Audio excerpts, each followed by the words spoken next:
फर्रुखाबाद से Suresh Gupta, bureau chief की खास रिपोर्ट। डॉक्टर रामकृष्ण राजपूत श्रीलंका में सिरमाओ भंडार नायक के सम्मान से हुए सम्मानित।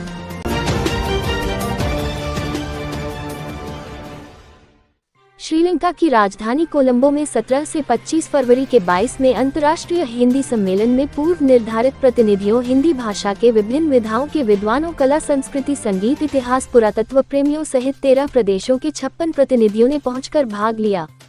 जनपद फर्रुखाबाद से देश भारती सम्मान प्राप्तकर्ता डॉक्टर रामकृष्ण राजपूत के द्वारा लिखी गई जहां भूटान की यात्रा सहित 3 पुस्तकों का विमोचन किया गया।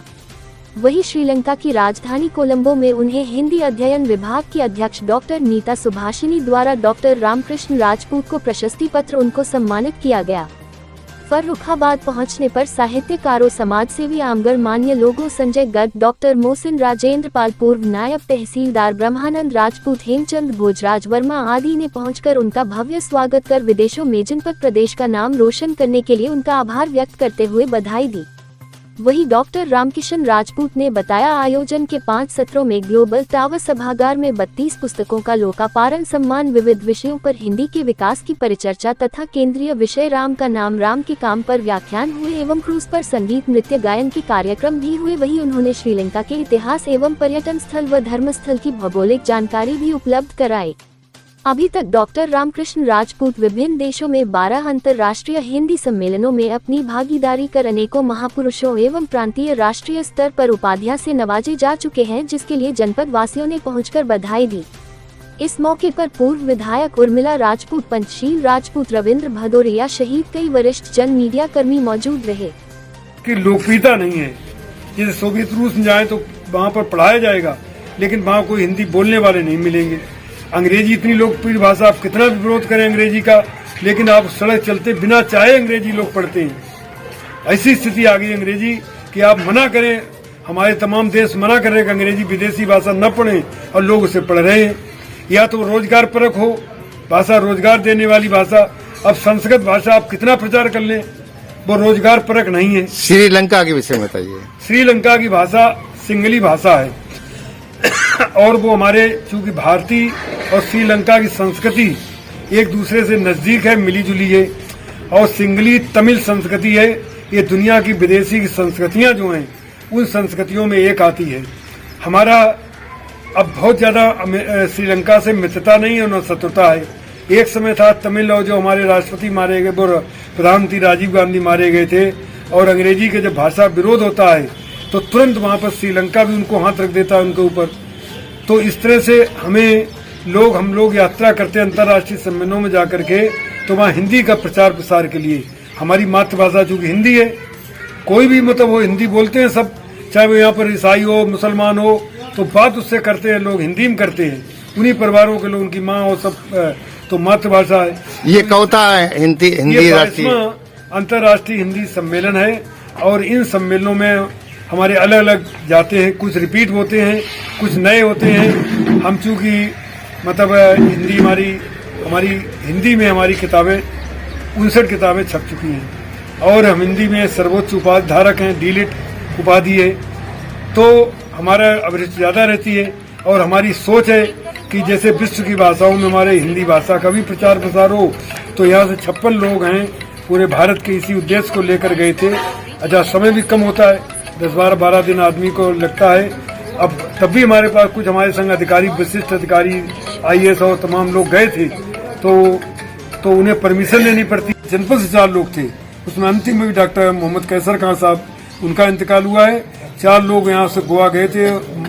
तो इतना संघर्ष, तो हमने वहाँ के ऐसे संघर्ष किए थे, तो हमें, और दुनिया के तमाम 1 दर्जन देशों में हम जा चुके हैं अंतर्राष्ट्रीय सम्मेलनों में, और हमने उसमें 2 की किताब, एक तो नेपाल की और एक इंग्लैंड की, अभी किताब हमने नहीं लिख पाई है। और यात्रा वृत्तांत हमने सब जगह, मैं जब 8-10 दिन रहता हूँ, रात दिन लिखता हूँ, और श्रीलंका की किताब 90% हमारी तैयार है। हिंदी को राष्ट्रीय भाषा बनाने के लिए क्या प्रयास चल रहा है? हिंदी को राष्ट्रभाषा बनाने में कई बातें आती हैं। एक तो गवर्नमेंट के सामने त्रिभाषा सूत्र आया है। त्रिभाषा माने कि आप हिंदी अनिवार्य जो हो, तो आप दक्षिण भारत की कोई एक भाषा, वो भी आपको मतलब ऑप्शनल रूप में लेनी होगी।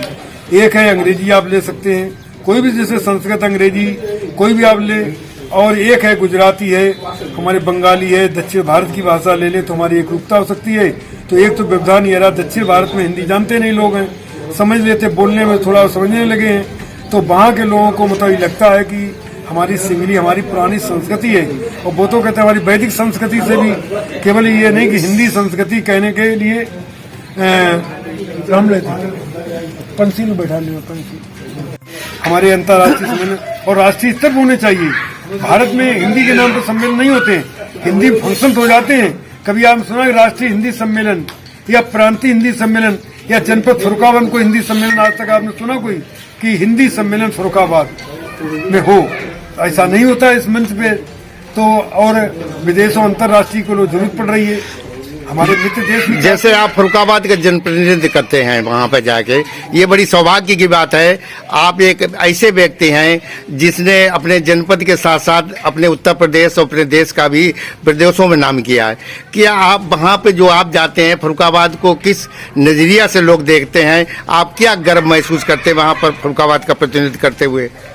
अभी श्रीलंका में गए तो एक मार्केट में गए, वो मार्केट है जो है बहुत पुराना मार्केट, बहुत हजारों दुकानें।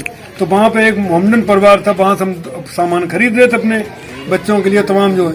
तो उसने कहा कि आप मतलब अंग्रेजी में बोला कि मतलब, तो उसने कहा, तो हमने कहा हम यूपी से। तो उसने कहा यूपी फर्रुखाबाद। जब हमने कहा तो वो तुरंत मतलब मोहम्मदन था, मतलब बुजुर्ग था, तो उसने जान लिया कि फर्रुखाबाद। उसने क्या हमारे साथ और थे, जज साहब थे और लोग थे, तो उन्होंने कहा कि आप फर्रुखाबाद जानते? तो उन्होंने कहा हमारे रिश्तेदार लोग रहते फर्रुखाबाद में। तो मतलब इस तरह से कभी कभी आ जाता है फर्रुखाबाद का नाम, लेकिन प्रदेश और देश के नाम से तो है ही। जब हम जैसे इजिप्ट वहाँ गए थे, इजिप्ट, तो वहाँ पर लोग आकर्षण कर सब नमस्ते बुला रहे थे। दुकानदार मुझे उन्होंने कहा इंडियन के हैं, तो मार्केट में वहाँ बुलाते। और एक तो गाने लगा उनका, खाई के पान बनारस वाला, बहुत लोकप्रिय गाना वहाँ। तो वहाँ दुकानदार मतलब वहाँ का गाना मतलब गा रहे थे। तो इस तरह के ऐसे मतलब जो यहाँ पर भी घटनाएं मतलब होती रहती। चूंकि हम राम के देश से गए थे और वो रावण का देश कहलाता है, तो हमारी संस्कृतियों का, ये संस्कृतियों की विभिन्नता का अंतर है। उत्तर और भारत की संस्कृति हमारी जो है वो टकराव वाली संस्कृति है, भाषाई भी हमारी संस्कृति कभी की टकराव हो जाता है। तो ये संस्कृतियों का हमारी जो रक्ष संस्कृति कहलाती है कि और यक्ष संस्कृति हम भोग करें और रक्ष संस्कृति हम वो करें। इसी तरह से हमारी संस्कृतियां जो हैं जो मतलब उससे मिलने, वो रावण कहते हैं कि हम तो रक्षा करने वाले हैं। और यहाँ पर जो है उत्तर भारत में और आगे बढ़ते जाए, जम्मू कश्मीर स्वर्ग कहलाता है। उन्होंने कहा ये सुरा सुंदरियों का भोग करने वाला है। स्वर्ग को यही कहते लोग हैं कि आपको स्वर्ग मिलेगा, वहाँ पर आप सराय मिलेंगी। इस्लाम धर्मी क्या कहते हैं, वो क्या मिलेंगी, हूर मिलेंगी। हाँ, तो इस तरह के स्वर्ग माने भोग करने वाली मतलब है। तो वो कहते हैं भारत के तो भोग वाली संस्कृति है और हमारी रक्त संस्कृति, हम तो अन्याय के खिलाफ। चलिए धन्यवाद। दूसरे प्रदेश की भाषा मतलब हमें मतलब पढ़नी चाहिए। हमारी अंग्रेजी भाषा में कुछ हमारे व्यवधान ये लगता है कि हमारी भाषा में 49 वर्ण है। अंग्रेजी भाषा में दुनिया की एकमात्र अंग्रेजी भाषा है जिसमें केवल 26 अक्षर हैं। उसमें कोई मात्रा नहीं जरूरत, कोई नुक्ता की जरूरत नहीं, कोई उसमें हलंत नहीं जरूरत है, कोई अनुस्वार की जरूरत नहीं है। इसलिए वो कहते लोग पसंद कर लेते हैं। अब हम अपनी हिंदी भाषा के वर्णों की, वाक्यों की और कोई भी करें शब्दों की, लेकिन अंग्रेजी भाषा में लोग कहते हैं कि केवल 26 अक्षर में हमारा काम चल जाता है और एबीसी तुरंत रट जाते हैं। अगर हम किसी सिंगली की चाहें अरबी फारसी तो एकदम आप एक दिन में आप वर्ण नहीं याद कर सकते हैं। और अगर आप एक घंटे में आपको अंग्रेजी 26 अक्षर याद हो जाए, अगर आप आ जाए अपने पे, तो आप किसी बच्चे को 26 अक्षर 1 घंटे के अंदर सिखा सकते हैं। तो एक वो लोकप्रिय अंग्रेजी हम लोग मना करते कोई न पढ़े, लेकिन तब भी लोग अंग्रेजी स्कूलों में भेजते हैं। तो क्या कोई कारण? हमें अपनी भाषा में एक बार हुआ था, कम छात्र हमारे कम किए गए, छात्र ज्ञा तीनों समाप्त कर दिए गए थे। उन्होंने कहा इसकी क्या जरूरत है, त्रा आप क्यों लगा, ता और रा मिला दो त्रा हो जाएगा, गा और या मिला दो ज्ञा हो जाएगा, और KSH अंग्रेजी का जिसे कहते का और छा मिला दो तो छा हो जाएगा। तो ऐसे हमारे अनावश्यक मतलब क्यों मतलब वर्ण है, आ से लेकर के आ ई उ ए, इसमें मतलब बहुत ज्यादा है। उसमें केवल 5 स्वर हैं अंग्रेजी में, हमारे यहाँ मतलब 1 दर्जन ज्यादा स्वर हैं। तो इस तरह से लोग मतलब हम उसकी आलोचना वो न व्याकरण वाली बात नहीं कर रहे, मतलब अंग्रेजी की लोकप्रियता का। आगे होने वाले अंतर्राष्ट्रीय हिंदी सम्मेलन कोई प्रस्तावित है जिसमें आपको आमंत्रित किया गया? अभी तय नहीं हुआ है, आगे तय होगा। लेकिन पिछली बार में हमारा जो था दो मुद्दे थे। एक, राष्ट्रभाषा को किस तरह संयुक्त राष्ट्र संघ में हिंदी भाषा को वो भाषा का दर्जा दिया जाए कि वहाँ पे हिंदी में व्याख्यान दे सकें। एक बार अटल बिहारी वाजपेयी मतलब बोले तो उसमें तो उसका बहुत लोकप्रियता का हमारा हुआ था। तो वो अंतर्राष्ट्रीय हमारे मंच में कैसे हिंदी पहुंचे। हमारी अरबी, फारसी, उर्दू को लोगों ने स्वीकार कर लिया है। हमारी हिंदी को एक्सटेंशन किया कि उसमें आ गई है, लेकिन वैसी भाषा जो फ्रेंच और अंग्रेजी का है वो स्थान आज भी नहीं मिला है। तो राष्ट्रभाषा बने और संयुक्त राष्ट्र संघ में ये भाषा हमारी मान्य हो। तो इस जिले के भी अधिकारी एक आध थे, एक जज साहब थे और वैसे लोग, तो वो हमारे उन्होंने सब व्याख्यान हुए वहाँ पर। हमारी किताबें 32 किताबों का विमोचन हुआ। उसमें हमारी किताब थी भूटान की यात्रा और एक भारत की अनार्य संस्कृति, उसके महापुरुष। हमारी किताबों का विमोचन हुआ वहाँ पर।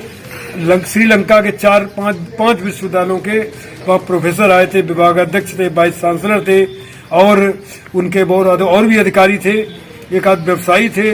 तो उन्होंने मतलब सब करके जो है बहुत अच्छा लगा। और एक तो ये कि हमारे पास फोटोज, हमने सैकड़ों फोटोज हमारे खींची हुई हैं। हम पहले भेज लेते, हमारा मोबाइल के एक सिस्टम दिखा। आपको वहाँ किस उपाधि से सम्मानित किया गया? वहाँ पर 2 उपाधियां दी गई हैं। एक तो श्री माओ भंडार नायके जो दुनिया की प्रथम मतलब महिला राष्ट्रपति थी, उनके नाम पर दिया गया अंतर्राष्ट्रीय हिंदी सम्मेलन तरफ से। दूसरा वहाँ केलानिया विश्वविद्यालय की तरफ से हमें एक जो भी आपको दिखाया उसमें उन्होंने मतलब नाम नहीं दिया है, उन्होंने हिंदी विद्वान के रूप में मतलब हमें दिया है। तो इस तरह 2 हमें सम्मान दिए गए, 2 हमारी पुस्तकों का विमोचन हुआ। और हमारे यहाँ पर जो है हमें अच्छा इसलिए लगा कि हमारे फर्रुखाबाद का प्रतिनिधित्व इसी बहाने हो जाता है। और उत्तर प्रदेश के मतलब करीब 6-7 लोग थे उत्तर प्रदेश के, और तमाम 13 मतलब प्रदेशों के लोग वहाँ पर थे। तो और भ्रमण के दृष्टिकोण से, पर्यटन के दृष्टिकोण से काफी सी चीजें देखी हम लोगों को कि जो बहुत महत्वपूर्ण थी और स्मरणीय थी। अभी तक आपने कितने अंतर्राष्ट्रीय स्तर पर और कितने प्रांतीय स्तर पर भाग लिया और कितनी जगह आपका किस किस उपाधि से सम्मान हुआ? प्रांतीय स्तर पर तो हम लोग भारत के अपवाद अगर कोई छोड़ दिया जाए, हमें नए स्मरण पड़ता हो, हमने भारत के सभी प्रदेशों में मतलब केंद्र शासित प्रदेश से लेकर के जैसे गोवा है, अंडमान निकोबार, ऐसे हमने तमाम भारत के सभी प्रदेशों में भ्रमण किया है। और हमें साहित्यिक दृष्टिकोण से ही गए हैं, ऐसा हमारा कोई भ्रमण नहीं हुआ है कि जो हम मतलब केवल मौज मस्ती के लिए घूमने फिरने के लिए गए हैं। गोवा भी गए थे हमारे लोग, तो गोवा माना जाता है कि वहाँ पर बहुत आधुनिकता टाइप है, बहुत अश्लीलता तमाम वो सब। लेकिन मैंने वहाँ जब अध्ययन किया तो मैंने देखा स्वतंत्रता सेनानी गोवा में मुक्त कराने का आंदोलन चला था, उसमें हमारे डॉक्टर राम